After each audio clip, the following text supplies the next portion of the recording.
Welcome, viewers, to this new episode of BeyondPhrenology. We are delighted to have with us again Professor James Hutson from Linwood University. As we covered a lot of things about LLMs and AIs and how AIs are shaping education in 2025 and in the years moving forward.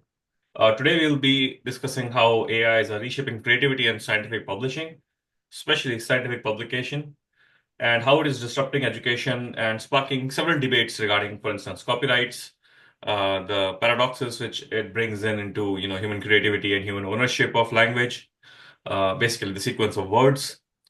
And we will discuss some important questions like whether LLMs are in general enhancing creativity or erasing human originality. So you would have noticed in the last few days there has been a series of articles saying that how humans are losing their capacity to write.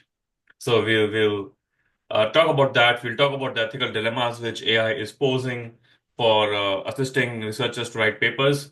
The so-called ethical dilemma. So we will discuss whether it's actually an ethical dilemma or not, because as I discussed in my last session with Ferguson College students yesterday, there are people who do and there are people who talk, and a lot of ethics ends up falling in trying to hold people or trying to hold back, developments, at least when it comes to AI. And Professor Hudson would agree with that. Then, how it is reshaping the role of educators. Should we need to fear AI? Should we need to embrace it? Who actually owns the AI-generated content? Is it the user? Is it the model? Or is it somebody else, whose work the AI was inspired from? And then, what's the role of AI in peer review assessment? So, for instance, on almost half the reviewer requests which I'm getting, from scientific journals for the last few months. Sometimes it says that you're not allowed to use an AI model to assist yourself. Now, it's not clear whether you're not allowed to use AI to, to review it or to basically, improve your language once you have written and, and things of that sort of nature. And what if, I have an LLM assisted tool embedded with my Word file where I'm writing, or a LaTeX, because now Overleaf, for instance, at LaTeX has a AI assistance. So what if I have, inherently that assistant loaded? So does it mean that I'm actually having a violation of rights? And the other thing is that we are still not clear how the rules would be applied about plagiarism in the hindsight. So for instance, the rules are not yet clear. We work as scientists for next 5 years, and rules change, and now we are being judged in light of new rules for what we have done in the last 5 years. So, Professor Hudson, these are very important issues, and I think you're the best person to talk about these things. So, welcome to the show. I'm glad to be here. As you were going through that, just, specific examples kept firing off in my head, when you were talking about notions of disclosure, ethics, what's happening, especially in scientific publishing. But, just yesterday, I was reviewing for Oxford University Press. They have a special issue on AI and society. And I was going through something that I'd studied before, which is that we're training all the models in English. So we're kind of homogenizing culture, right? By really providing one language and one perspective and one set of cultural values most thoroughly. We're, of course, training in other languages. We're, of course, expanding. But if you look at the majority of them, we do see this kind of, homogenized approach. So it was a very good, treatment. I was going through the review, all the basic things, does it contribute to scholarship? Is it well written? Are the sources, right, all appropriate and recent? And then it said, is there any indication that there was any AI generated assistance? And I'm just like, oh my God. I just stopped. I was like, I just put NA because I couldn't get into a debate, in this particular space. But the question is, what is scientific research for? And so that's what I keep going back and forth So, beautiful is it for question. social good? Is it to actually move us forward, to communicate things that we need to know to help frame what we're doing moving forward? Or is it really just to move forward and get tenure, get a promotion, secure a job, or to make money, or alternatively, for other maybe predatory types of publishers to make money off of academics who have to be publishing in order to do that. So that's really what we're kind of struggling with now is what is the purpose, right? What is the raison d'etre, the reason for being of scholarship that we're producing? And if the reason really is for social good and the advancement of knowledge, it shouldn't matter what tools we use in order to get there, right? Because we're promoting scientific inquiry. We are disseminating that. Of course, you need subject matter experts. You need, as you were mentioning, should educators be afraid? No, we still show even the best O models are used for the best output by subject matter experts with domain expertise in that area because they know which direction to point these incredibly powerful tools and they know how to evaluate it, to synthesize it, right, and how to disseminate it, right? So what audience are we looking at which would benefit most from it? But yeah, I'd like to go through each one of those points because they all are great, especially this last week. We have seen a flurry Yeah. of course, since the inauguration, a whole bunch of bills were submitted, presidential orders, repealing past examples, and all of this impacts what's happening with AI, which seems to be moving more towards privatization instead of federal oversight. Which is really the kind of $500 billion investment that we saw. So we have a good idea of where we're going, but at the same time, I'm seeing a lot on social media, more than we did in the past 3 years, of really polemical positioning that's not, considering kind of a nuanced, respectful approach to conversation, but now we're really starting to see the type of conflict that's going to happen. Because as you mentioned, we have the fastest kind of adoption of a type of technology, whereas in the past as educators, we had time, right? We had time to adapt, right? If we think of the advent of the personal computer, right? We still had people in the 90s who didn't have a personal computer at home and they were educators, right, et cetera. They were still, handwriting comments on, papers that they're assessing. Professors still do that, right? Instead of doing it Yeah. digitally. Annotating it, etc. But we had time, right? The expectation wasn't everyone has to now go out and buy a computer and do everything digitally. When we switched over, with Google and Wikipedia in the early 2000s, I like to point out, I was raised at a time where we had slide carousels. We weren't using PowerPoint, but then around like 2004 to 2006, it started being commonplace for publishers to give you CD-ROMs with the Right. PowerPoints of every chapter on it. And then it was kind of expected everyone from economics professors to art to English, everyone had to put their content on a PowerPoint, right? And I remember that was a struggle for a lot. And it took years and years for a lot of people to flesh out all of what they taught and put it into this new format. But we had time, right, in the same way. The same thing with smartphones, right? When the first iPhone came out, we didn't have 100% adoption rates in the first year.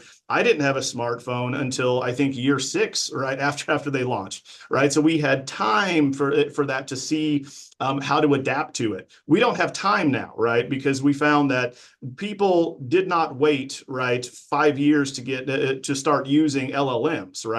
1 million people started using it in 1 month in February 2023, right? So everyone's using it, but we move so fast that the guidelines, the publishing expectations, the expectations of of scholars, of ethics, of IP, all of that hasn't caught up with where we're actually at. Right. So I'd love to dig into that. So fire away. Sure. So there's a lot of legal, battles coming, especially for. So I'll give two examples here. So and this happened in the last 1 week. So one of my graduate students, I gave her a method session to rewrite because it's the same experiment. We are publishing multiple papers, based on the same data. So some parts have to be rewritten, and I gave her a week to do that. The student comes back after a week. It's done. Student is very happy. I look at the output, and I can instantly tell that what she has done is taken the text, asked ChatGPT or some AI model to paraphrase it because all the 5 or 6 sentences have the exact same structure, where there's a comma followed by a specific format. So and that's very dangerous because now I'm even more skeptical about relying on my students to without an oversight. So I go through each and every word now, more thoroughly than I used to before.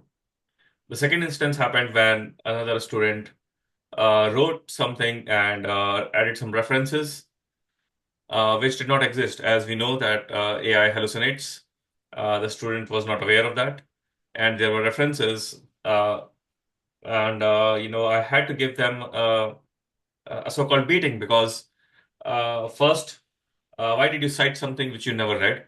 Okay, just because an AI model suggested. The second is that this is very dangerous because, I mean, unfortunately, I'm obsessed about references, so I go through each of them very carefully. But otherwise, you have to be very careful of working in a team now, ever than before, because any of these mistakes can land you in water. So it's very dangerous for a team working perspective, and we'll cover this, Professor Hudson. So let's Mhm. start with the recent flurry that AIs are actually making writers obsolete, Mhm. and soon we will not know how to write. And actually, according to some people, there's already evidence that students are losing their ability to write, which we have been saying for decades now that writing abilities in general has been declining. And the AI generated content is diluting human originality and storytelling. So maybe in the future we will not have humans, or humans have to compete very hard with AI to write. So what are your thoughts on, these Sure. things? So that's predicated on the premise that the skill of writing is valued outside of itself, and that sentence level writing and the knowledge of grammar and syntax, etc., is something that is the marker of a good education and or of intelligence and or of a skill that you'll need, making you valuable in industry. But we can go back. I loved your examples when it came to the students that were using the tools improperly, inappropriately. A lot of those examples, as you were listing, largely because they didn't know, right? So they didn't know that they were made up. They didn't know all of that, et cetera. And so we're not giving them right the skills in order to be able to work with it, to carefully, consider what they're doing with it as kind of a co-writer, kind of a co-intelligence. And so, but that's just how we're going to write. So then that helps us kind of launch into your second part is of course you need subject matter expertise. Of course you need to know when it's outputting things that are fictional or made up. They really should have been taught how to link it to and or find appropriate plugins for scientific journals, et cetera. So we know exactly what that is. But what we're looking at there before we get into the notion of diluting, and the value of writing and reading is, over the past year, especially in scientific publications, I was reading yesterday, everyone was just, extolling this latest study, and it stopped at 2022 on how the percentage or the number of academic publications in the sciences went up 22%, right? So in that period, I'm like, well, that's great, but that's LLM, that's pre ChatGPT launch, and so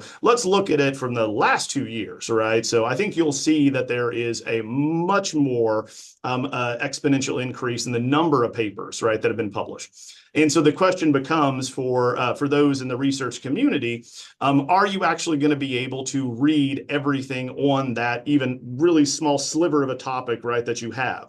We're going to have to rely on synthesizing thousands of different papers to get at did this one agree or disprove a particular methodology, which one is most widely accepted and has had most confirmations right in the lab, confirming it, etc. And so that we're going to have to rely on assistance to augment us there. But going back to the notion of reading and writing, we have to look at, and we had this kind of argument that I keep hearing over and over again, this year especially, that students can't read long form. They won't read books, right? They just can't do it. And so, and everyone's really doing a lot of hand wringing and posturing, considering this. But where have we actually incentivize them to develop this skill in the same way with writing? Where have they been rewarded for being able to sit down and read War and Peace, right? So they have been taught, and they live in a world that no longer exists. So we need to start thinking about the I don't think that's a great example. To be honest, like, I mean, no, it might be a great novel, but I tried myself reading it at several points in time. But Okay. the number of characters are so high that I myself could not track. So I Okay. don't blame Let's students. go. Let's go. I'm trying to think of some of the others that they Charlotte's Web, right? Let's start. Let's start like middle school. You know, like Yeah, where where my son is. So if you look at how we assess their learning, how we reward them for what they do socially, economically, professionally, they live in a world that we have not adapted our educational model to. That being, in order to succeed just socially, think about your average teenager. They need to be able to have access to three, four different social media outlets and apps in order to connect to different social peers, etc. They probably have their learning management system app right on their phone so they can track where they're at in their classes, etc.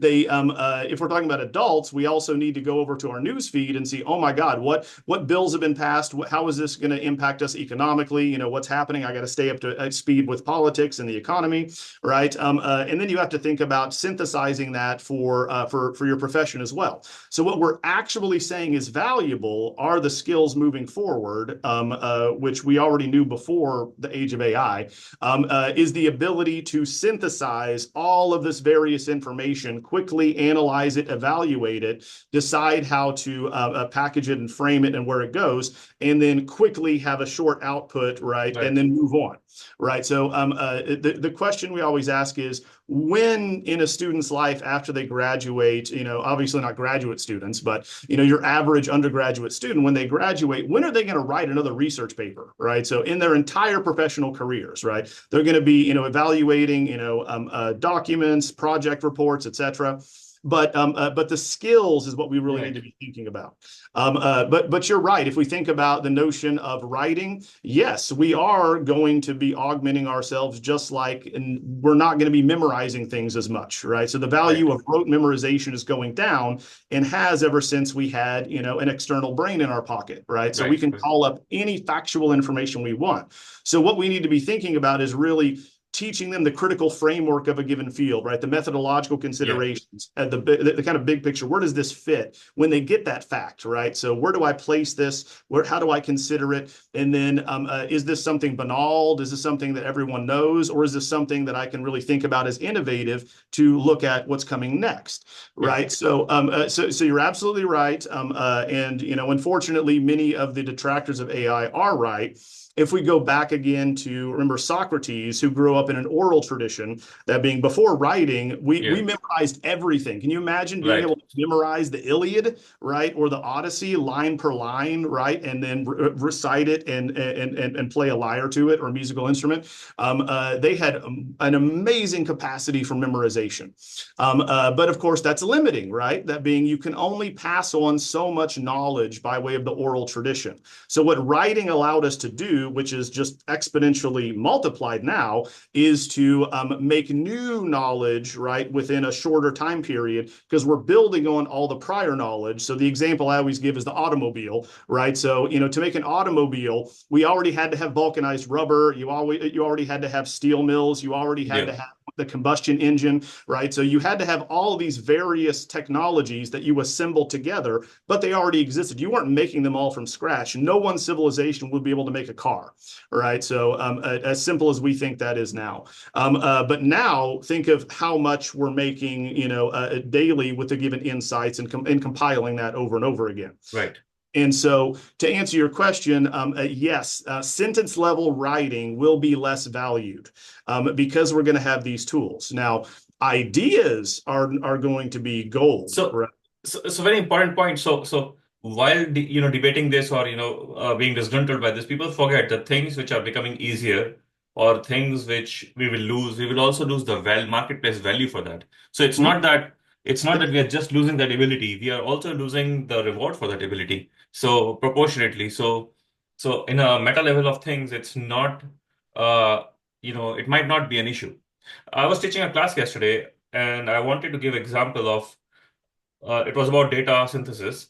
And I wanted to come up an example where those students have actually had to analyze or synthesize data in the real life and actually plot it. I couldn't come up with an example. and asking them what exactly they're planning to do, I couldn't come up with an example where they would be doing that, moving forward. So it was kind of realization that what I was teaching was pretty much, distance from the past and the future.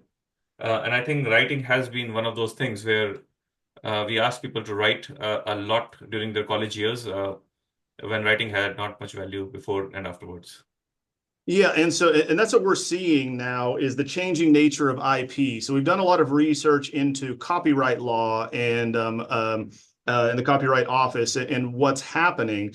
And so the current structure for IP wasn't designed for this type of content creation because it begins to blur what is the human contribution, right, and what is the machine contribution, right, to the output, whether that's going to be an image, right, a poem, an article, etc. And so you're slowly seeing the notion of IP expanding, but changing, right? So that being, we're going to have to find different ways to monetize that skill, as far as research and writing, etc., because of how democratized, right, it's Yeah. going to be.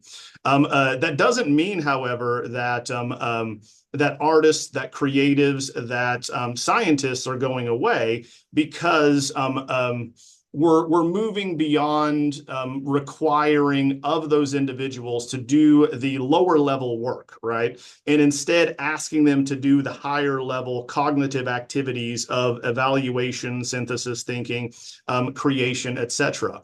And so, we're not going to lose our artists or poets. Sure, you can have something generate, a poem. It's going to get better and better, right? Depending Yeah. upon how you train it with all the poems and all of history. You train it on different types of diction, different types of rhetoric, different types of style. That's going to happen. But so far, all the markers for machine creativity and or intelligence have been what's already known, right? So it stops at the known. And what we're interested in now is developing these tests to see, can they produce something new and innovative beyond what is already known, Yeah. right? In this way. But humans are still going to direct what is important to them and significant, the zeitgeist of the period, the questions to be answered, what is going to be significant. But where we're at in copyright right now is where this was upheld way back, right, in 2023 with the precedent, that being that you can copyright the written text that comes out, right, of a given LLM because they assume greater human input with the prompting. And what's interesting, the written portion. But we're just now starting to see a bit of movement on the image, the video, right, that portion, whereby originally they would say you can copyright the prompt that you wrote to make this award-winning image, but you can't copyright the output of the image, right? Because it didn't have significant human contribution, right? So the measure, what we're looking at now, is the fight between the level of human intervention that is required in given output So, to so be the question is, copyrighted. why do we need that copyright, by the way? And so that's also another one that people are confused about. If you go in the Copyright Office and looked at what's actually been copyrighted, it's not nearly as many things as you think, right? A lot of things are not copyrighted, right? Yeah. So we don't need to copyright every painting that someone makes or every photograph, et cetera. That generally doesn't happen. But what it's supposed to do is prevent others from monetizing what they've done, right? But in the same way, what we always bring up, the music industry went through this. They had to change how they monetized what they did because anyone can listen to any song ever made, right, up to this point on all these streaming Yeah. services. You But see, yeah. but they monetized it differently. So we're kind of looking at that is, Mhm. what is the value of what we do? What skills are we rewarding people for? And then how are we compensating them for it? Is it, tenure? Is it, additional So, contract? so you touched on a very important point. So one of the alarming things, I think one of the disgrunting issue happening with is, in terms of scientific publication, let's say, is that people now don't know what to do with AI generated content. So, for instance, let's remove the details.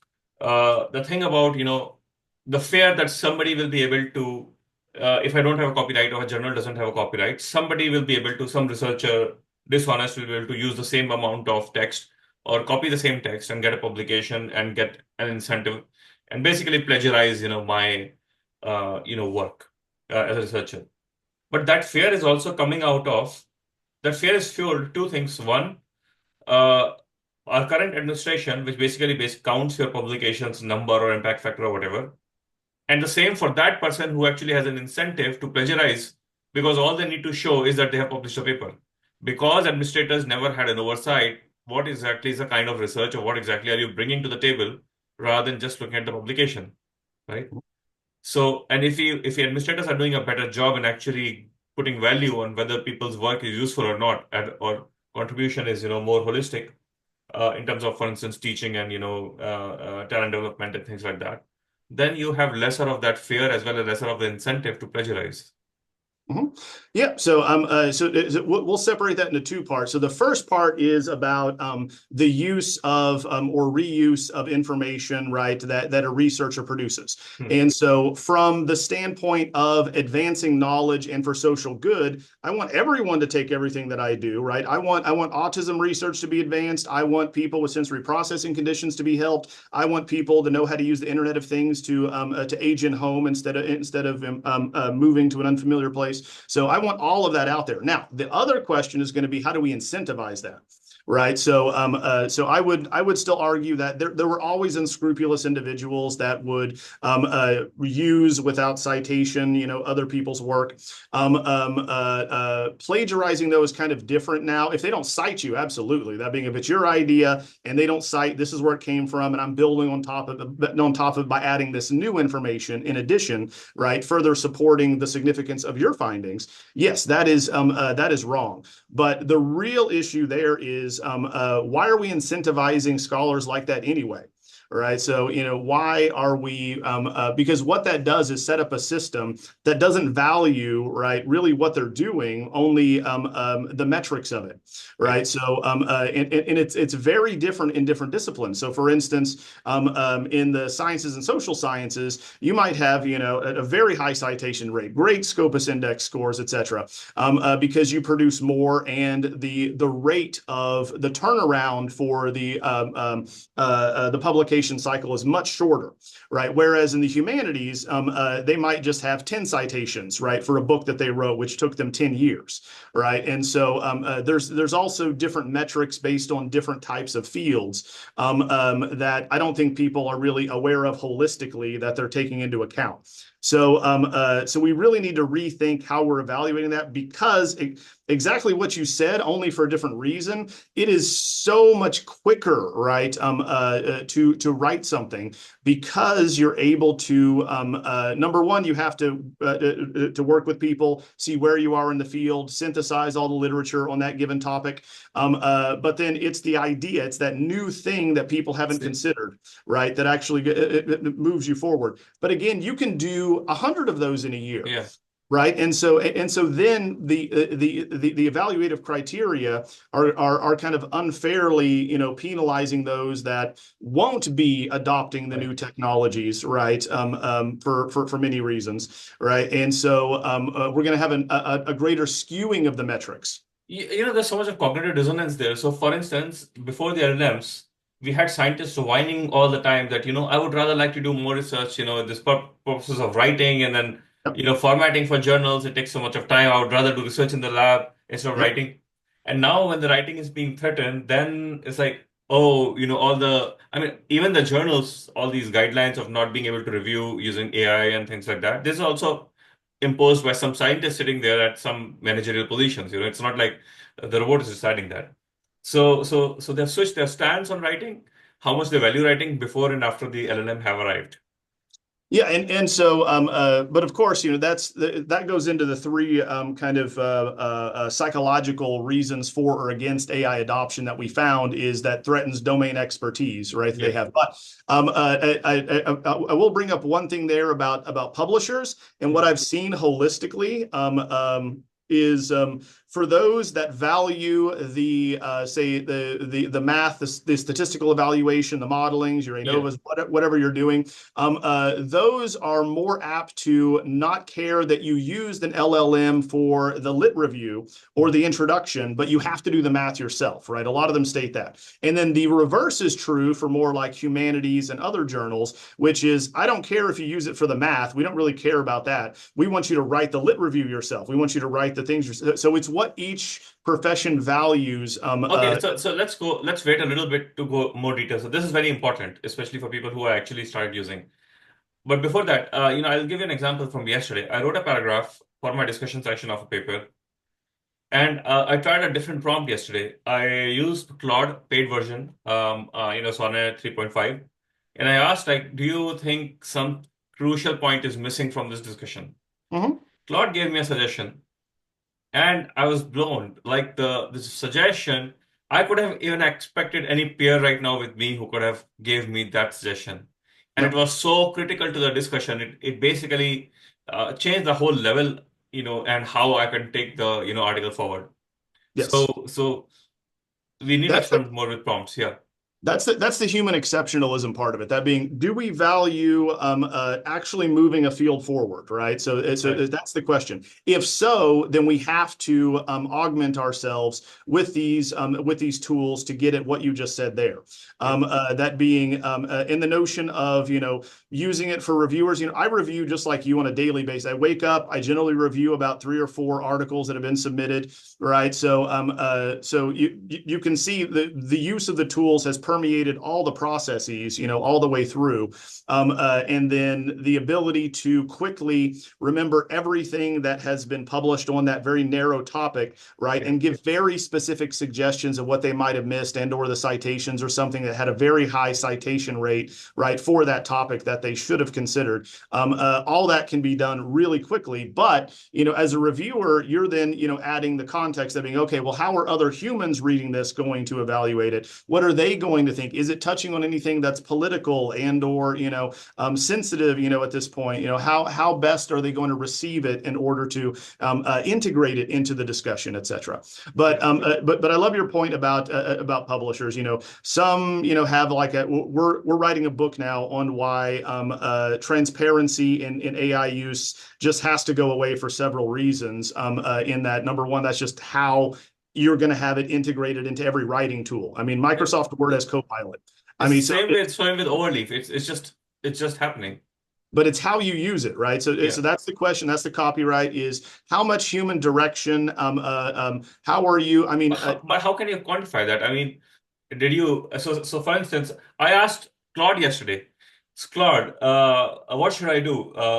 How much can I take your help? So Claude gave me, you can use me for idea generation, but you cannot use the text. Then if you generate the text, please paraphrase it thoroughly.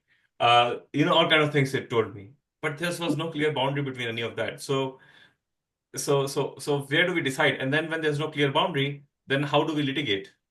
Mhm. Yeah, no, that's why we're slowly looking at the erosion of that. We're not going to have litigation. It's really just is the output good, right? Et Yeah. cetera. So it is what it's intended to do effective for what it is. Is it a movie? Does it make you feel a particular way? Is it a poem? Is it an analysis of quantum computing to reduce energy usage and sustainability efforts in the next year? We're seeing personal computers that do that now with NVIDIA. But to answer your question, in the short term, to really hone in on and answer that question, because that's the biggest thing we're seeing in education.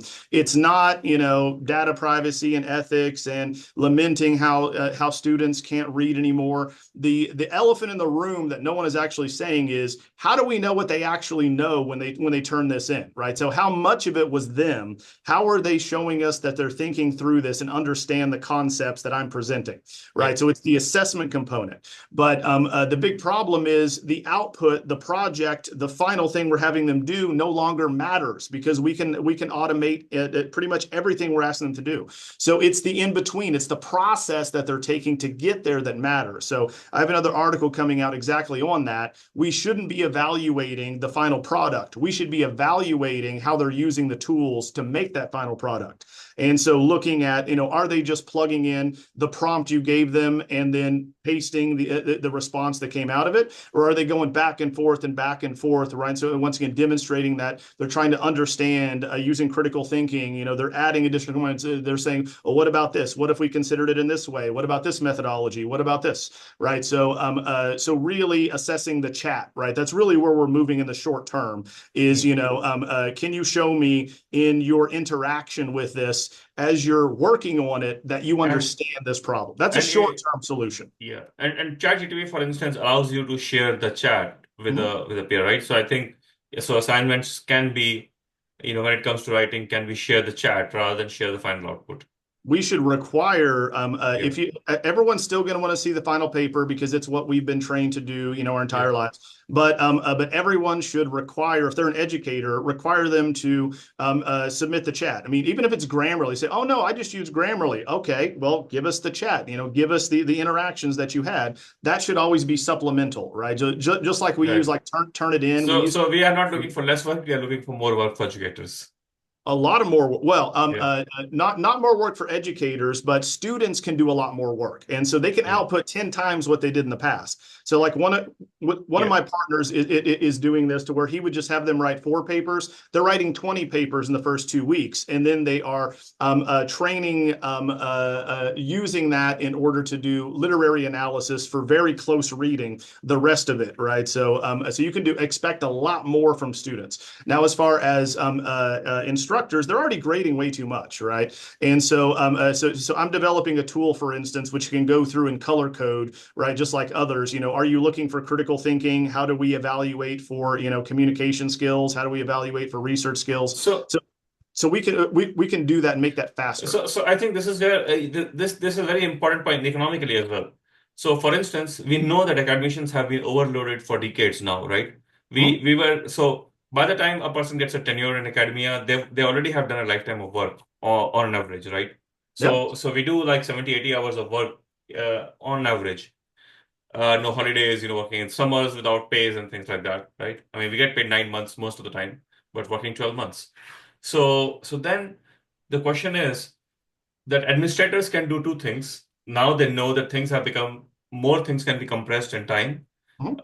One thing is that they can take a little load off of the educators that okay, now is a time for you to have a little more balanced life, okay, where you can increase the focus more on the quality now, or they can double down that now we need even less of you, right? And then it comes to the leadership. Yep, that's going to be up to what the public, what the government, what state level government decides is valuable as part of a college education, right? So if it's just getting the credential, we can automate, all of that as one of the charter schools did in Arizona. If it's actually developing the whole person, and going through social emotional development and or the social skills, right, which are the most important things now are going to be those transferable, durable skills, right? Communication, teamwork, empathy, all those, critical thinking, creative thinking. That's what matters now. We can teach you the AI skills really quickly. Yeah, But but yeah, but but but I want to go back to yeah. the thing that you said, which I think encapsulates the whole publisher kind of perspective and what scholarship is actually for. So I was in a meeting a year ago, right? So last January, and it was of international editors in chief of scientific journals and publishers. So most of them were quite senior, right? To say the least. So they're well seasoned. Had a lot of past experience, and so the one that was leading it gave the example. And they were discussing the inevitability of using AI to help review right works because in the scientific community they said that for every reviewer they get for an article, they contact 40 others, right? So it's a 1 in 40 right return on the work that they're doing. So number one, that was the first inevitability is we can't find enough people to do this. and they're Right. doing it for free, right? Yeah. We're actually reviewing these things for free for them that are making money off of it. Right. But what he said was his argument against the use of AI was the black box theory. So he said, yeah, I had an article. I asked it to recommend for me 4 reviewers that are experts in the field on this subject, and it gave me 4 names, right? And I didn't recognize some of the names. So I looked them up, and they were experts in the field. But I asked it how it actually found them, and it couldn't tell me how it reasoned that. And so I just asked, but were they appropriate? Did it give you a good response? Is it But we already have this notion of implicit versus explicit knowledge, and we know maybe AI is more implicit. I mean, and we have to assume that it has problems. I mean, if we have a kid with like some kind of speech disorder, for instance, they are not able to explain themselves, but we understand them. AI is basically a companion like that. Well, now you have the new Chinese model, which actually does go step by step and show you the reasoning. But his argument was, I don't like it because I don't understand how it got to the solution, right? Hmm. But the point was, it was a good solution, right? There were 4 people, you did Yes. exactly what you asked, etc. So is the goal of what we're trying to do actually to output things that are correct and are high quality and that benefit, or is it just that we have to rely solely upon human creations, which we know we're not going to do? I mean, we haven't relied solely upon our human abilities, right, since we started, the Stone Age, right, and making tools. So of course we're going to augment what we can do for the given end. The question is for educators, for us, then, what skills are valuable? What do we need to think about and put our energies towards? Administrators, that's a great point. Is they need to understand, and no one's talking about it, right? I actually talked to a student last week, in one of my classes, and I said, yeah, so in your other business classes, what are they talking about as far as using, AI or not? And she Yeah. says, they haven't mentioned it at all. I was just like, what do you mean they haven't mentioned it at all? It's like, well, there's nothing we can do about it yet. I was like, are you kidding me? Right. So I still see that in most of But academia, we're just not talking about it, but now we're forcing the conversation. but it is happening. So for instance, there was a flurry, and I discussed in the last session with you on LinkedIn post where somebody figured out that the person sitting next to them on the flight was a consultant from some big four, and they were making their presentations using language models. And you Yep. yourselves told me that like the consultancy market would be shrinking. So, Yes. and you see this happening, right now, for instance, management institutes are having hard time getting jobs, even the top ones right now, because people are discovering that a lot of what so what was the MBA model, for instance, a lot part? It was Mhm. basically you go there and you listen to a bunch of case studies, you interact with professors who were part of those case studies, if you are at a bigger institution. And now you are a person who has no idea of the business, but you have gone to that college. So you go to a big company and then you put one of those case studies or come up with a new case study, of an existing business and and consultants were telling other experts with like domain expertise for 40 years, this is what you should do. Like a 25-year-old person will go to a 50-year-old person with like all sorts of ground level experience to get some advice. And now we are seeing that what was the person? Was the person more than a language model in a very functional sense? And not everyone, but for a majority of them, right? And if they were, then probably LLMs are doing a better job. Yeah, and so that being, this comes down to in that instance first that we are putting too much. We've always put too much emphasis, especially in America, on your identity being tied to your vocation, right? So again, the first thing we always ask someone is, "Oh, hi, my name's John. Okay, what do you do, John?" Right? So Hmm. it's always what do you do that defines you, right? And then you take the conversation from there, right? So I'm an economist, I'm a stockbroker, I'm a car salesman, whatever. So the skill and the fact that you have that vocation and that job seems to define us, but we need to really shift that being because exactly what you're talking about is all of the jobs that we would have our graduating seniors from college go out as entry level positions can be offloaded, right? And they were talking about in law firms, and in other brokerage firms, the entry level position people would be putting together presentations. They would be putting together, projects, reviewing, things from the market that the mid management was offloading if they didn't want to do. But now, same thing with consultants. That being, you can just push a button gotten, right? So I was making, after we did all the research, we're doing one on neuroaesthetics and UX design that my wife's presenting on here, right? So once we had all of that, we can say, now turn it into a PowerPoint, right? Give us the title, give us the talking points, right? Give me relevant imagery of, CT scans or, these other illustrations, etc. And so all of that would take most of the work, most of the time, right? You can just do immediately. So we need to start thinking about how do we prepare our students, right? That being, what are they actually, how do they set themselves apart from a mid-level person that's been there Yeah. for, because most of them say 5 years of experience minimum, right? For most in business, right? So 5 years experience, maybe a particular type of degree, etc. But really, we're going to have to start thinking about how do we give them these new AI skills to do this low-level stuff, right? To show that they can then skip up to the next part and be valuable because they can do these very specific humanic skills as far as reasoning, etc., which is what's really valuable now. Because in the past, you're right, it would be go ask Bob. I mean, he's been doing this for 30 years, right? And ask him about his experiences in litigation, right, in this particular industry, right? Because he had that experience and he memorized, what happened. But then you can go out and just you can do that immediately. That being, synthesize everything on litigation associated with automobile manufacturers, right, in Western Europe, right, from 1990 to today, and figure out why Volkswagen is going downhill because of how its manufacturing system is set up. That's way too clunky, right? So you can spit that out, but then what do Yeah. you do with that, right? That's the question. Is you can have all the information in the world, but the true skills now are knowing strategically what to do with that information. Right, right. And in some way, it incentivizes now. You have more incentive to actually solve the problems than actually discuss the problems.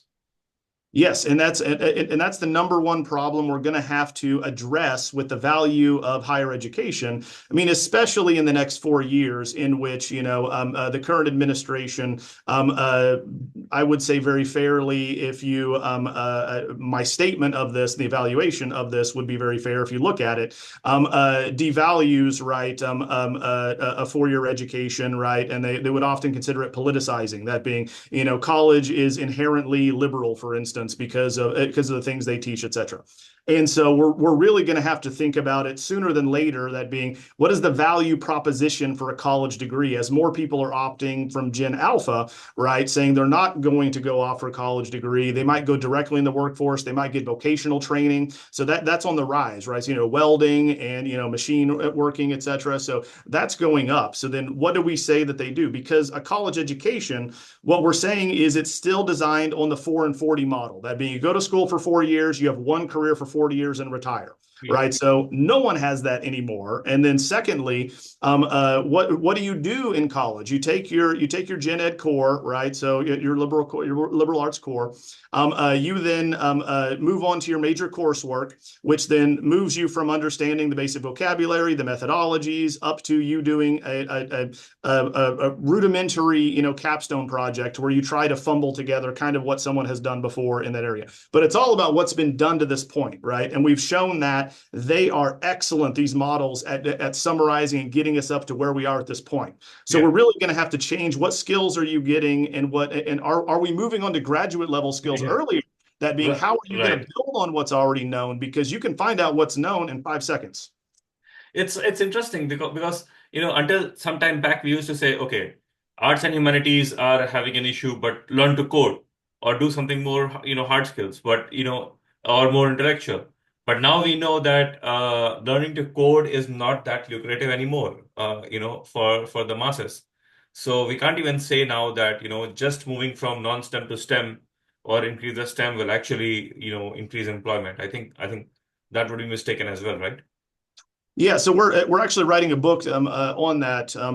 We got the contract 2 days ago from Rutledge, actually, and that's what it's on is coding for non-STEM, right? Because you have the tools. It's just that we generally don't teach non-STEM folks how to think and give them the framework for coding. And you can't just right now. Any programmer will tell you, even the head of AWS, head of Google, right, programming, who predicted that in 48 months there'll be no programmers at all, which is not not entirely true. Yeah. But if you just say generate code for an app that does X, Y, and Z, right? Here's the language I want and output it.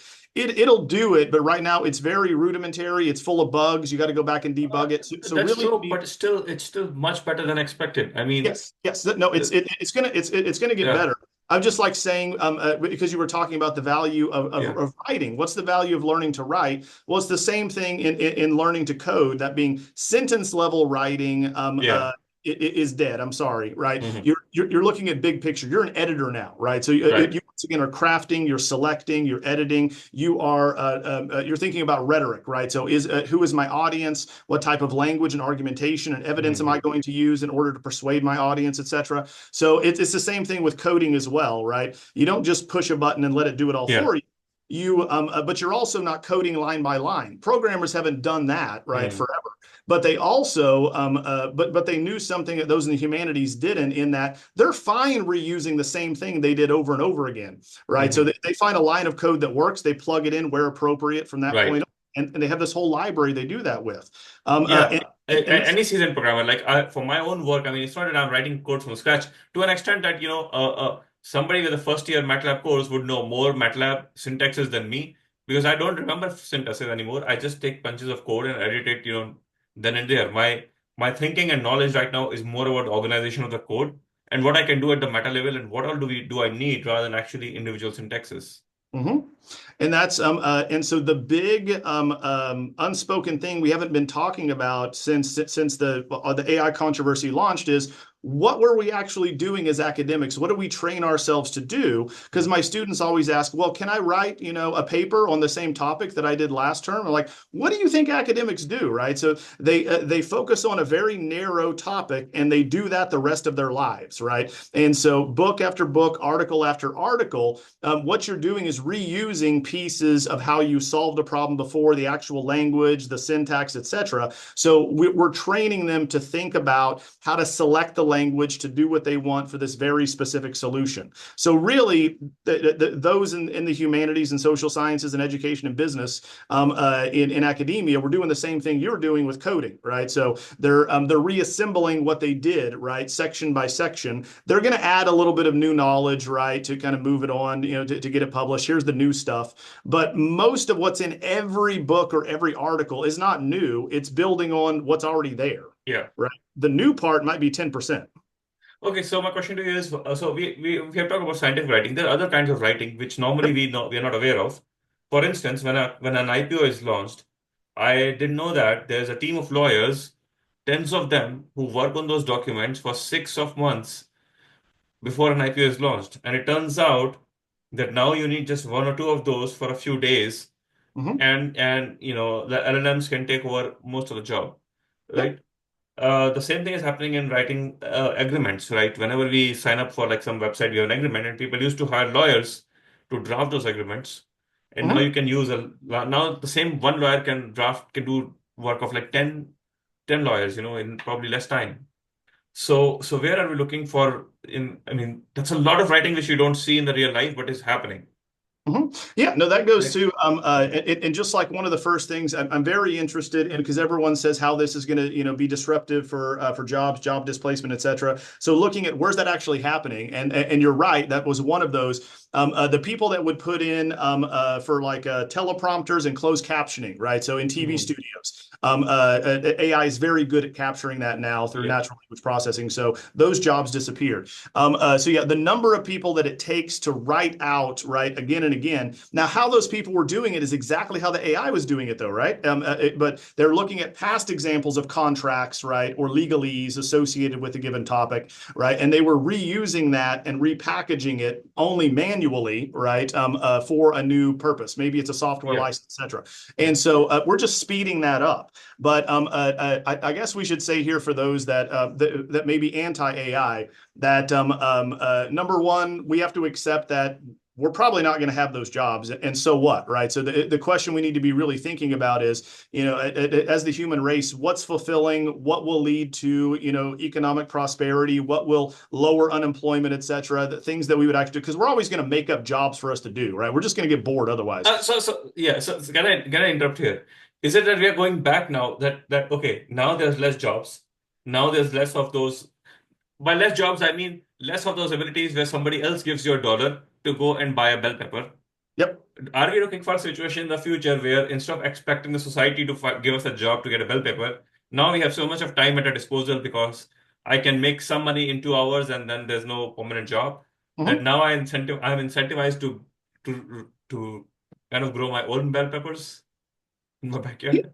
Yeah, no, you can. That's one thing. I mean, this goes back to 1933 is where that comes from. An author Hmm. actually says that the majority of what we do in our daily work, we don't Yeah. have to do. We actually made the reports that we write. One of the ways in which academics can benefit most, if they're a little squeamish about assessment or grading, is writing assessment reports, writing all those documents where you synthesize information for your Hmm. accreditor, right? So offload that. That is a big. But the important thing, kind of here is there's different reasons and types of reading and writing. So everyone is lamenting, what is the future of reading going to be when I can just upload a book and say, tell me what this is about, who are the main characters, what's the plot line, what's the conclusion, and it can immediately do all that. I don't have to read it to get the information. Well, in the same way as writing, you still have people that write in cursive letters, right? Long form letters to one another. We have email, we have everything else. And so, in the same way, you're still going to have people that read and write, right? For pleasure, for leisure, for Yeah. enjoyment, right? That's not So going to change. so I have an example there. I mean, I had friends who would listen to or read perhaps they will read at least about 100 movies on Rotten Tomatoes Mhm. before actually watching a movie, Yeah. right? And how is this different than Rotten Tomatoes? That you actually now want to read a synthesis of 100 different books before you actually want to spend your really precious life in reading, in spending like 8 to 10 hours giving to an author, right? But Yep. previously we would just pick up a book and just because you have picked up that book, we will spend like 10 hours. But 10 Mhm. hours is a lot of time if you think about it to devote to reading a random book by a random stranger if you not know you will actually gain something out of it. A lot of times it would just be a drift. Yeah, and you can think of that being one of the positive ways is maximizing the efficacy, the usefulness, and just the pleasure of our time. That being instead of my spouse has a bad habit of we'll scroll through all the streaming services and she'll just pick the things that look weird, right? And it's Hmm. always random indie stuff that are really hit or miss. It can be like, oh my God, Yeah. that was awful. Whereas I do that, I go through all the reviews, I go through all the Rotten Tomatoes, I read everything. I'm like, okay, if we're going to spend, the one movie night we have, we're not going to waste it, right? We're going to make sure it's good. Yeah. And so, but this also goes back to other kind of underlying things in education is why do we value reading and writing and what does it do, right? So as a kind of the foundation of a literate society, Yeah. et cetera. But the biggest argument that I keep hearing from and have heard from English professors is that, and they're taught this over and over again, is that writing is thinking. That being in watching someone write something out, you're seeing what they're thinking is what they were taught, right? And kind of going against that or kind of breaking this to the alternative of no, really thinking is thinking. Writing is how we externalize and organize, right, those thoughts and express them to others because we're able to understand language as infants before we can speak. So we already have the thoughts. And so, what comes next? So there's still going to be value in reading and writing, but what comes next is what people should really be thinking about is what's communication going to be in 5 years, right? Because we're going to have brain-computer interface. We have it now, right? So you're going to combine it with these smart glasses, right? And so you're going to be able to send emails, look up things, get information, but then talking to another person, right? So or communicating information. What does that look like? Because it doesn't necessarily have to be in written form, right? And so that's that. I know that's going to be kind of freaky for a lot of people, but yeah. So reading and writing still significant. It's still going to be significant for those that evaluate kind of the outputs of these very advanced models in order to. So you're Yeah. still going to need your one lawyer to fact The- check, write the contract, right? There's a lot of drama here. I mean, how would we write email? We'll lose the ability to write emails. I mean, when one human's supposed to write these many emails in a day? It just bloated off that, like even real-time communication is happening in emails, right? I mean, how many of us actually enjoy emails? We do it because we need it. It's a Yeah. necessity. Yeah, and So, And Yeah. once again, Microsoft, Google, all these platforms know that, and so Yeah. that's why you have autofill. Autofill's been there for years. It Right. being, thank you, I'm running late. That's a Yeah. great point. So we've had all those. Oh, I I think can't. I would love to have right now. I don't know whether the a plugin exists for my plugin to read my mail and actually already prepare a response when I wake up. It just tells me I have this response. Is it fine enough? Or I just edit it and say send. I Yep. don't know whether they exist, but this is what I want. That's coming, yeah. So I guarantee that's going to be an agent that Microsoft, puts Yeah. in Outlook in the next year, because they already have it. It's pretty easy to do. But really, what I see, happening next as far as work. I mean, think of all the boring stuff that we do in trying to discern, in the emotional tax that it takes. Is this an angry email? Is Yeah. this one that's going to give me work? Is this Right, someone right, right, right. complaining? Right? Have I offended them? Yeah. Oh my God. And so what we're going to do, we already have it, is we're going to have to start training. We have an experiment going this term, but training a model to be our agent, to be us. That being, what do you believe? How would you answer? How would you respond? Yeah. So really having you think about what your values are, what your time is worth, when you would take a meeting, when you wouldn't, why. And so once you train it, right, and then test the outputs, and it says what you would say to those emails, we just let it go, right? So in this way, so it'd say, okay, I need you to come in to work on Saturday. Well, no, that's my daughter's birthday, right? So I'm not doing that. So, but really start thinking about the nuance of when do we need the human worker there, and when do we just need something done, right? In the Mhm. same way, when do we need an emotional response, right, to an upset student who lost their mother to cancer? And when do we need, okay, I'll set the meeting for Friday for this assessment for the department, right? So one's transactional, one's emotional. So we really need to start breaking down the different types of, and this would help a lot with people understanding the value or threat of AI. That being, is it offloading something that you wouldn't want to do anyway?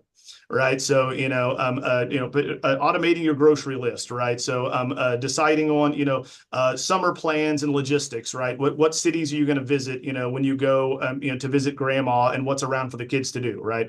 So, run that down, etc.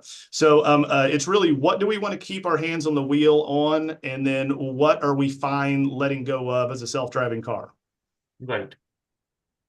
And it's pretty packed. How do you see the campus evolving? So for instance, the campus has been increasingly uh, fragmenting, right? Over decades, right? We have more and more departments, more and more specialized departments.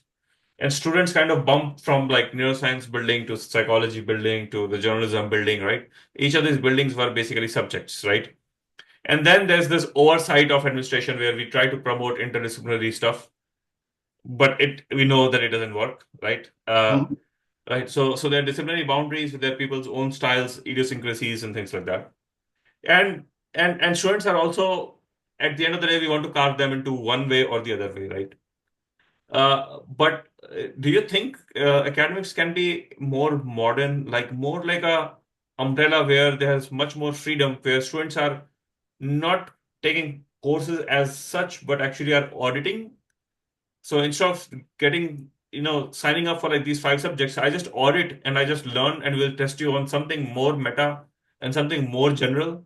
I mean, I agree that there has to be more structure to very specialized skills. But at the same time, for a lot of what we have at university campuses, we can have a much more umbrella, a much more interactive place rather than these buildings with like old. I think our infrastructure is also not ready for this kind of learning.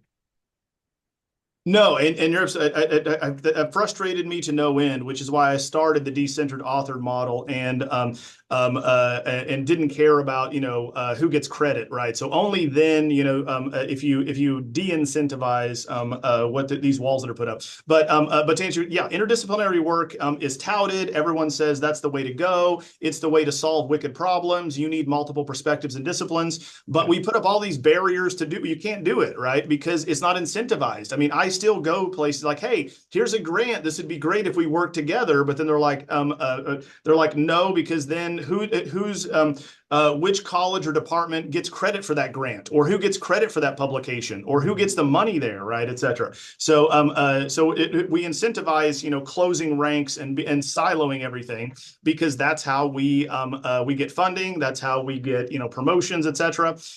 So it really. Or you can say the managerial class. It's most beneficial from the managerial class rather than everybody else. Yeah, I've been blocked, right? So it several times actually, it'd be like, no, no, no, no, no, this person's overloaded. Don't even talk to them, right? Et cetera. Like, what are you talking about? Like the free exchange of ideas. You can have coffee with someone and discuss, projects, et cetera.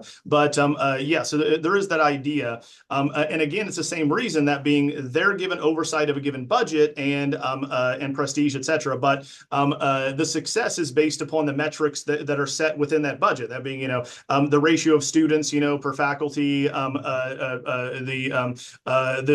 tuition revenue versus discounts, right? The number of publications per department, right? So all these metrics are what they're judged on. So they're incentivized to keep them apart too.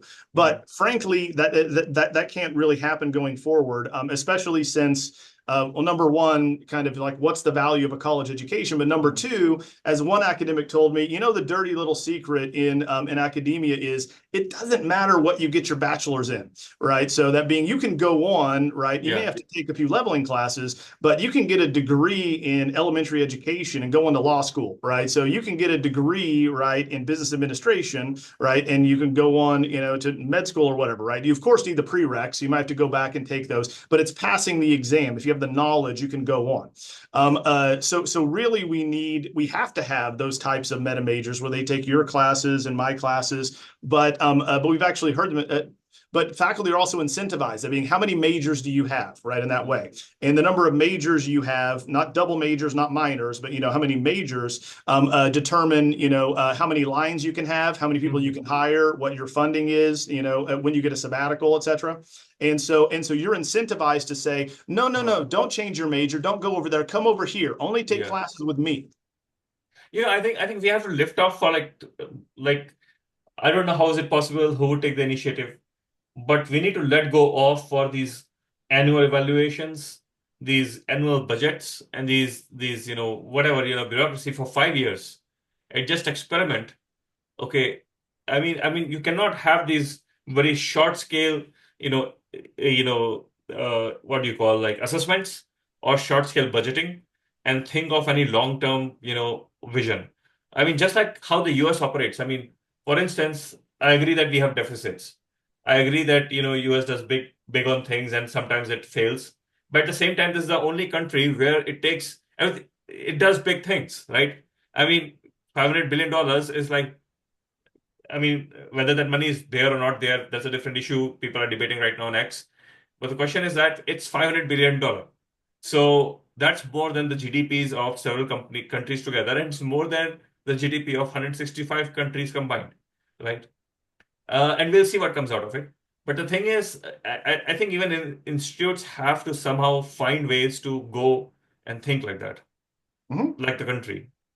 No, absolutely. I mean, they can't. So here's the problem with you mentioned, very specialized knowledge. Kind of moving forward is we don't know yet what specialized knowledge will be required. We do know that quantitative skills are important. Mhm. Various qualitative and transferable skills are going to be important, etc. But they're much more broad, right? So I've heard educators set up their degree where they can Yeah. only take, right. There's no room for electives or minors. They have to only take business classes. That's a real example. And Right. you're right. So we have been saying that quantitative skills are important, but do we really have, even in the gen ed course, do we have core courses focused on just interpreting plots, for instance? Whether you invest, whether you have your Vanguard on your phone, you always have plots, right? You always have returns. So we do not have any single class on, for instance, how the data is plotted, for instance, or how the data is analyzed for a general education even now. Mhm. Yeah. So despite talking about it for like decades. No, exactly. And So so everyone gen ed has a math, a social science, and a physical science with a lab requirement, generally in the U.S. yeah, Right. And so and then they'll like an arts, a literature, a human civilization, whatever that might be, etc. But what we want them to get out of those skills aren't really those subjects. They're what those subjects teach and how they make them think, right, and develop certain ways of habits of mind, right, ways of yeah, thinking. yeah. But they're couched in terms of that because that's how we're taught, right? Is your subject is the most important subject, and so when you're in gen ed, you're only going to teach as though these students are going to go on to grad school, even if they're freshmen. We teach this way. Right. I mean, you're going to go into grad school for this subject, and so I'm going to teach you as such. Instead of saying, this is just a class you're taking to gain certain skills, let's Yeah. then focus on those skills. And so I think that really needs to happen is the core really needs to become the skills that we know are the most important, right? The Qualitative. MC skills, You the know, NACE competencies, et cetera. That being, develop quantitative right. skills, develop global citizenship, develop communication, yeah. So, There have been some other issues where we have been talking about, the role of college, but we have not tackled it in the last decade. So for instance, we assume that college is a levelizer, equalizer, undergraduate education, and to an extent it is. But at the same time, for instance, you take kids from lower socioeconomic status or very high socioeconomic status, they have very different awareness about money because the parents of those kids are actually investing, talking about stocks, talking about retirement. They have this awareness. On the other side, these kids are actually the question they listen to in the morning at home is like, where will the money come for the next meal? So they have very short-term thinking compared to these kids who are aware of actually long-term strategic thinking. But at the same time, neither schools nor university education has, for instance, any mandatory course on finance or investing or retirements and things like that, right? But which are, and this would actually equalize, any socioeconomic gains between these extremes than anything else. These are the decisions they will take. But we have no, structure to actually build that or inculcate that decision-making processes, equalize them, across these kids. yeah, we say we value a lot of things that we don't specifically address. We just kind of hope Yeah, that, they're going to absorb them through osmosis somehow, right? yeah, yeah. As part of being in proximity with us. But you're right. And then we also have to think that the traditional age college student is never going to be the majority again, right? So the demographics and Yeah. everything confirm that people have in their mind what a college student is, and it's an 18-year-old, right, in a lecture hall. But the fact is, the majority of them now, and it's going to grow, right, with once again the demographic cliff and Gen Alpha. Most of the people in your classroom are going to look like you, right? So they're going to Yeah. be people that have a little bit of education, but are coming back to finish it. We're talking about non-traditional students with, as you're talking about this, the parents who were discussing, what are we going to do next? I need to go back to college in order Yeah. to, find a way to make a more stable income for my family, et cetera. And so we need to start saying, what about those people? Because it's not designed for those people, right? In this way. Right. So us, right? I get a degree like every other year. So us, it's not designed for us either. The other thing is that will the 4-year structure will also disappear? Because the question is that does everyone need 4 year or does everyone need that many credits? Mhm. Someone can actually change their life just by having 9 of those credits, which are very important for them. So do you think that overall colleges would become more like a accreditation or more fluid that you come there, you instead of spending just 4 years or dividing 4 years across 8 semesters, you just do a semester and you just so nobody's looking at your degree. People are actually looking at do The you have skill. these skills or these credits? Yep.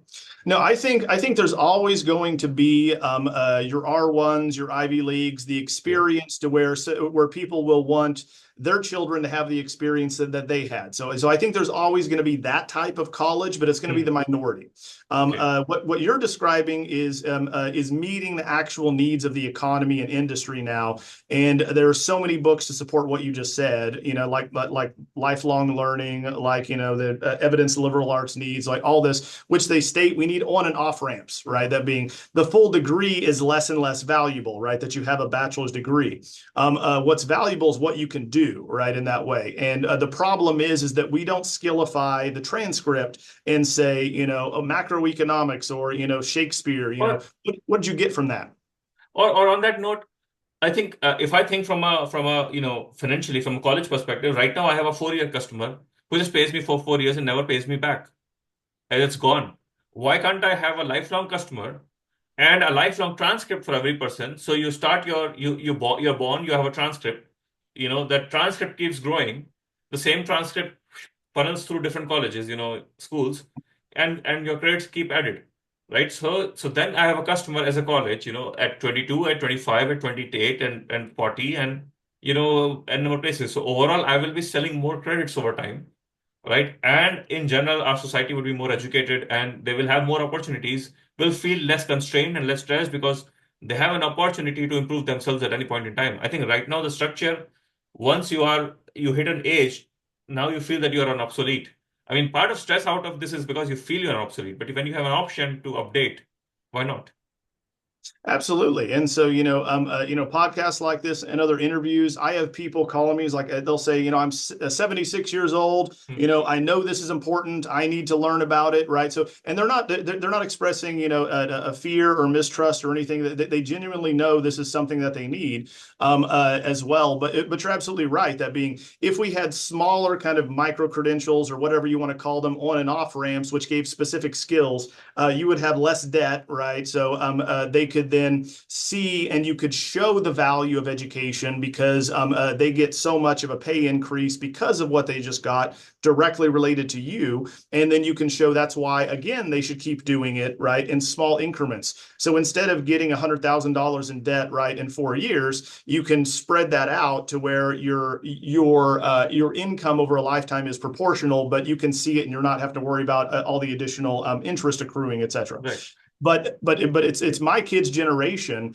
that statistically they're preparing for 100-year work life, right? And so that being not 100-year lifespan, depending upon global warming and sustainability and all that. But if they live, that means they're going to have to keep working. So that means we have to keep upskilling.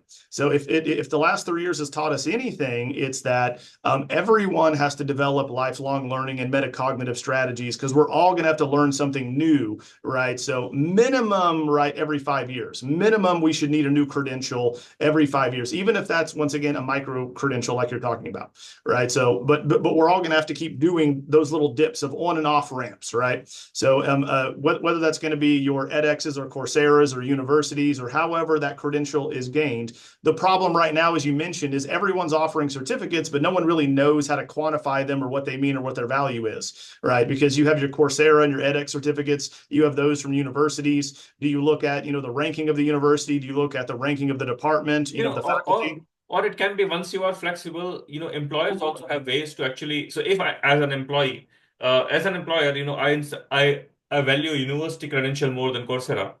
I have an incentive to actually pay for my employee if I think actually the productivity will actually increase, right? So instead of judging it, if it's part of, if you collaborate with employers, so then you don't go through that problem of assessment.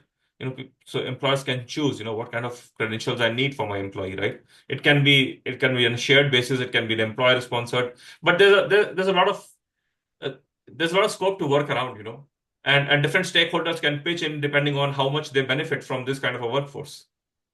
Absolutely. And so that's kind of what we think about in terms of students as well, right? So it might cost $5,000 to $7,000, to recruit a new student, depending upon the Yeah. program, the size of the institution, right? So it costs much less to retain them, right? In the Right. same way we think of employees, Yeah. that being it costs a lot less to pony up, $1,000 to $5,000, right, to get them a certificate, versus Yeah. putting out something through HR, going through the interviewing process, hiring them. 6 months it generally takes to get up to speed on an average position in a business. They're worthless then, for the first year, Yeah. right? So it's so much more beneficial for the employer and the employee just to Right. pay for upskilling. And it also allows university to be more flexible. So right now, for instance, generally speaking, all credits are considered to be the same, right? And I won't go into the details, but if I think from a university standpoint, I have an incentive to actually invest more on those credits where it takes less to actually impart that one credit. And there are certain areas in which all you need is an instructor, compared to other areas in which you don't need an instructor, you also need a lab, you also need a TA. But in terms of tuition money, it's the same tuition money which comes in because it counts as one credit, right? But if we can have different credit values, like if some skill is getting you more job in the marketplace, we can actually charge you more, right? As an employer, as a university. So dividing it into credits and having that flexibility also lets you to actually capitalize on those credits the way it should be, in a more efficient manner, I guess. Differential pricing, exactly. And Differential so that's, pricing, yeah. yep, exactly. So I know some institutions piloted that a little while back. It really, in that, you're right. You're absolutely right. Logistically and financially, it makes more sense, right? It reflects the realities of, what if we're talking about NCAA athletes who have like a 60% tuition automatic scholarship, right? So you're only getting 40%, and of that, you have to pay, professors, capital expenditures, physical plant and operations, et cetera. So once again, should their, tuition be higher because that, or we're talking about maybe they're coming out of computer science, right? So their starting salary is going to be, 150,000 versus, they're coming out elementary education, which we don't pay them nearly enough, but, they might have a starting salary in the Midwest of like, 40,000, maybe 50,000. Do we charge them accordingly, et cetera? What it seems to come down to, and you can talk to fiscal affairs representatives, is keeping track of the prices and the packaging when it comes to like financial aid and these other considerations from the bursar's office. So I think that's more kind of like a financial Yeah. thing. But you're right; it's absolutely a better way to do it. So, Professor Hudson, I know that you have meetings forward. So we have like 5 minutes to wrap up Sure. conversation today. But What it's should we been talk it's been about? a really great conversation, with the past and building on this one. And I hope we continue, even further. So the most important thing I want you to cover now is, as we end, is implications for practicing scientists like myself. At this point in time, how much and how much not should we use AI, and what way should we incorporate that in our manuscripts, and in what way should we not? Yep. Given how things are changing, and given how uh, to keep our own careers safe, basically. Oh yeah. So it depends upon your department, the publisher, and your own intestinal fortitude or your own guiding compass as to what you feel is appropriate. Because a lot of people just when we started doing research on this, they just feel icky and wrong, right, using some of the tools. So that's up to you. But if we're being objective and backing up and looking at what's happening, most publishers realize that number one, you can't really police the tools to begin with because they're embedded and ingrained in everything, and the AI detectors are 40% accurate at best, right? And so enforcing the kind of bans is not feasible, right? Just to start off, just as a fact. But secondly, it depends on the type of publisher. Many are interested in, and I know that MDPI was bumped down in the rankings because of they were considered predatory for charging large amounts for publishing there. They get great citation rates, and feedback and Scopus score, but it's the charging. So publishers like that aren't going to be as scrupulous and care necessarily as much if you're using it or not. They care about, once again, citation rates, getting things out Yeah, there. but when you're talking about top tier publications, let's say, Yep. the Nature portfolio. Yep. Yeah.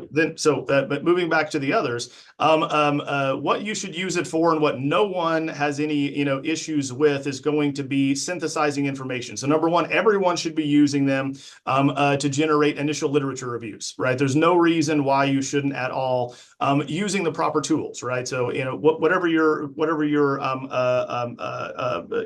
feel good about and you've confirmed. I met a company yesterday that's coming out with another one which guarantees accuracy and filters things, etc. Cite AI is a great one. Of course, it's paid, so it's not as accessible as something like Perplexity or Elicit or Consensus, right? But all those do link out. The problem with Perplexity as well is that it links out to websites and not peer-reviewed sources, which is why I prefer the others like Elicit and Consensus, because it's actually only peer-reviewed scientific journals. So number one, looking at and doing quick iterative literature review searches on these different platforms and synthesizing it, asking it for, once again, the gaps in literature, right? So doing this really quickly to get at where we're actually at, especially in a field that you're just dipping your toes into and may not be as familiar with.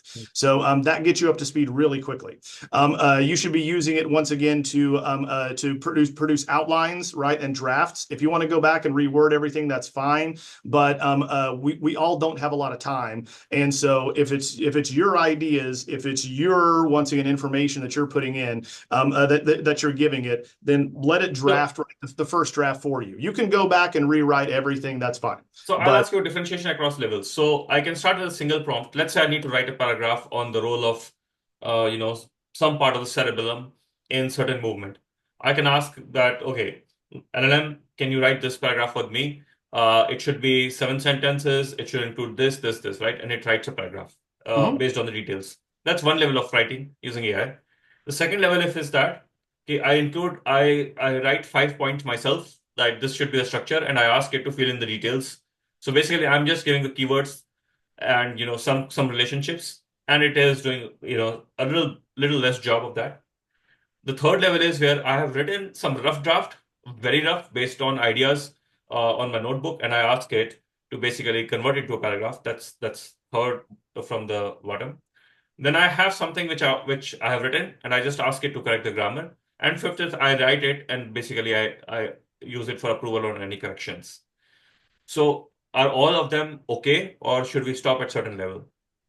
It's up to the individual, because people are going to feel more comfortable and feel that some of them are wrong or unethical or aren't really communicating their ideas. But the frankly, they're all going to be the same moving forward, because at the end of the day, what matters is your name is on it. So you're responsible for it being factually accurate, for being well I reasoned, for see. having new information, for making sure the citations are real, for making sure your hypothesis is clearly stated, that your methodology, right, is going to draw on and be derived from the previous literature, right, so that you're not just making up your own study for the fact of it. So at the end of the day, that's what matters. Is Yeah, you can have it generate something, as you mentioned, with fake citations, etc. But you put that out there, that's you, your reputation. You're going yeah, to have to retract it. That's on you. So at the end of the day, it really is the human that's and that's for copyright as well. That being, it's the human input that you have there. But just the last thing there on that, I have an article coming out on, it's called Dictating Divinity, that I wrote with a religion professor, and exactly what you mentioned with one of them was giving topics. I also wrote a book proposal yesterday doing the same thing. So I met with a as colleague. soon as it comes out, I'll put the links. Yeah. Yeah, so we brainstorm. We talk about, okay, what should be included. What methodology are we going to use? What points are we going to make? So we made all of that, and then I said, okay, now turn this into a table of contents, for me, because but I gave it. But what's very interesting about how LLMs work is how the Bible was written, right? Which really blows people's minds. Which is, in fact, you have the apostles did not write their gospels. They dictated them to scribes, usually slaves, right, in the area. And so what they did was give them key talking points. Then the scribes would fill in other specifics to relate to the people in that particular area, like Corinth or whatever, if we're talking about the Apostle Paul, or etc. Right? So we've been doing this, right, forever. One of the most revered and respected, works that have ever been written, right, in human history was written in this way that LLMs work, right? So, but the point is that you gave it that main point, right? So, what is the theme, the most important element that was your input? If it then completed a sentence, okay, that's fine. But it was your idea, right, that actually went into it, that drove it, and that's what the Copyright Office cares about. Right. Beautiful. Mhm. Really, really beautiful. I think we need to learn more from the history. Not to be closed-minded, but to be more open-minded. Mhm. Yeah. Well, Thank you, Professor Hudson. The conversation was really, really, I don't have words for it. Mind-opening and, very futuristic. And I hope, our audience gains a lot and a lot more confidence using AIs. Uh, we will continue, hopefully, with more details. We'll go through law, we'll go through management, we'll go through more interesting topics and much more detail in the future. Excellent. Okay. Well, thanks for having me. I Thank hope you we so much of your can precious time. be a benefit for everyone and have a great day. You too. Bye.